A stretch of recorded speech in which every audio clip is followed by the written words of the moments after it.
Hello, hello, hello, hello, hello.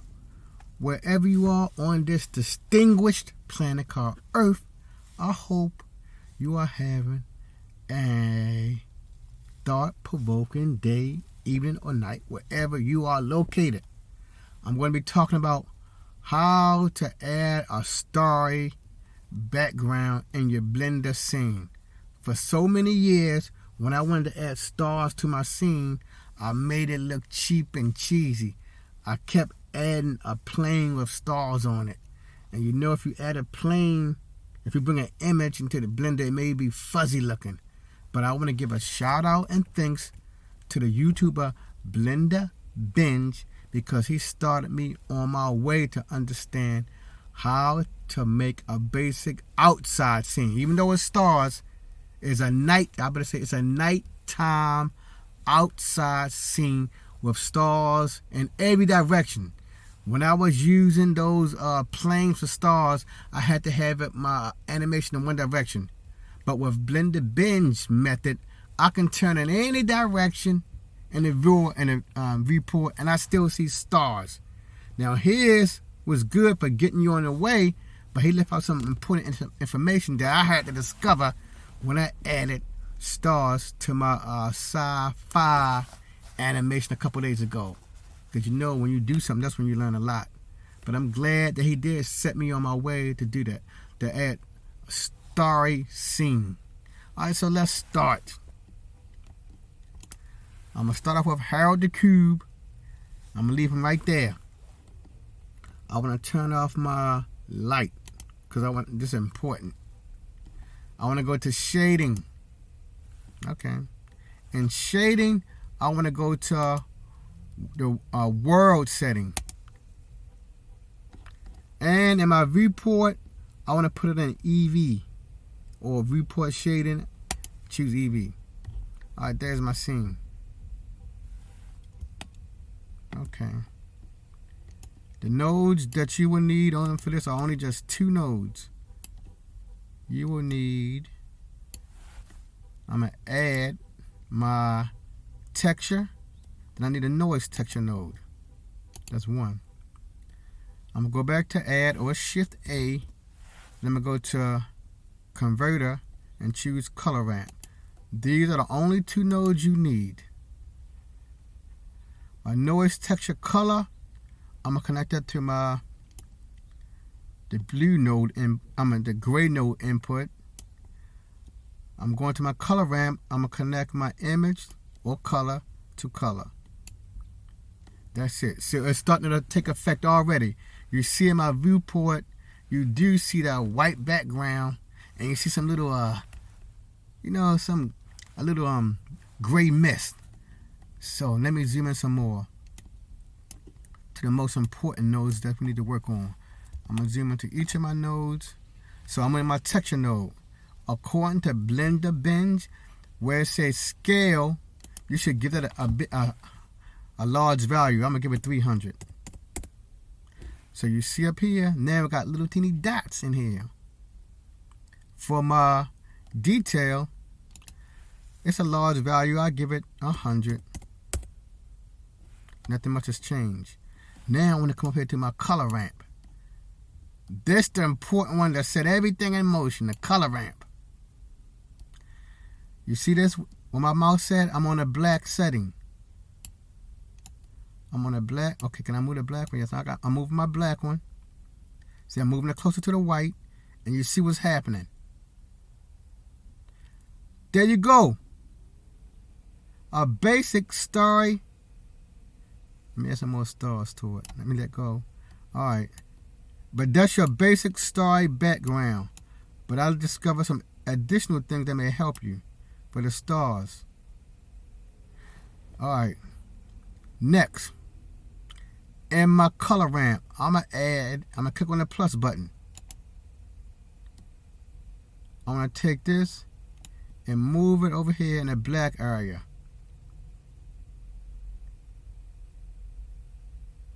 I'll leave it right here. Then I just want to give it a different color.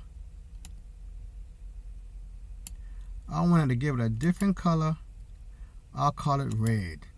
Okay, so we see red. I'm going to add one more. I'm going to move it down some.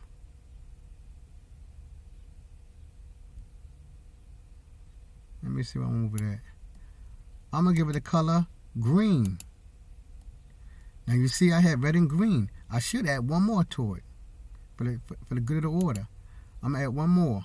I got it right there. I'm clicking right on that little square and rectangle. I'm clicking on it. I'm going to change this color to a bluish color. Okay. So I have green, blue, and red, and black and white. Now the main one is this black one. This your main one. But now, because I'm doing something completely different now. I want to try to move them all close together and see what happens. Let me move them all sort of close together.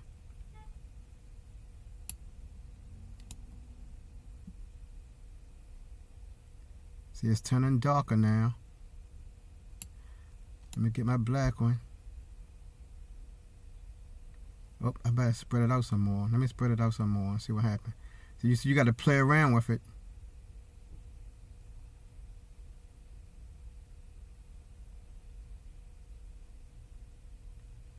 Let me bring your black one back and let me move the white one around some.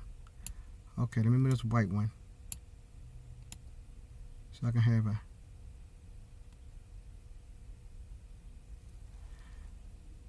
It's not moving the way I want it to move.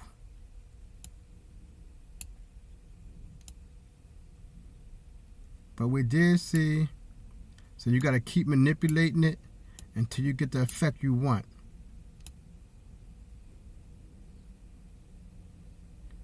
Okay, so all right, I want to bring my white out some more to make it dark. See, that's the thing you got to do. But what I'm trying to do is make different color stars. That's what I'm trying to do, and I was able to do it earlier. But you know when you come back to it, okay, this looks somewhat more dense though. I'll move it closer to the white. I'm trying to get me different color stars and most of the black around black. I may delete some of these selectors. I think I'm gonna have to do that. I might do that to keep it simple. Oh, I got rid of all of it. I hit the X and all of it disappeared. So I'm gonna add my let me go back to converter. Color ramp. Converter, add, converter, color ramp. Bring it back. Connect color to the fraction and connect color to color. Now if I move my black, it's going to put it just the way I want it. See? Now, at least you can make a basic, see, here's a basic star scene right here. A basic, let me let it go so it can adjust itself. All right, move them all a little bit to the right. See? At least, and most of us will be happy with just the basic stars, black or white. But I want to add a little color to it. I might just add one more. Click. I want to add one more color. Well, let me do it right here. I add green. I want to put it on the left of the black. This one seemed like it was working better. Okay, that's two. Now I guess it's not good to have it on the left. So it may be best to keep it right. Oh, that's it. The stars are green now. I'm gonna add one more color. So it's best to have it to the right of black. Make your adjustments of black. Then try to keep everything to the right of black. Oops, I'm gonna, let me see. Click on this plus. I'm gonna make this red. Okay, it's working. See, I see some red. I see some red and green. So it's best to keep everything on the right of the black. I'm gonna add one more. I'm gonna change the color to yellow. And it's working. So but I don't know if you can see it on mine, but on, because like you know, as I'm doing a video recording, it may not be the same quality as on mine. But if you know, I can't zoom in, but now I have different color stars.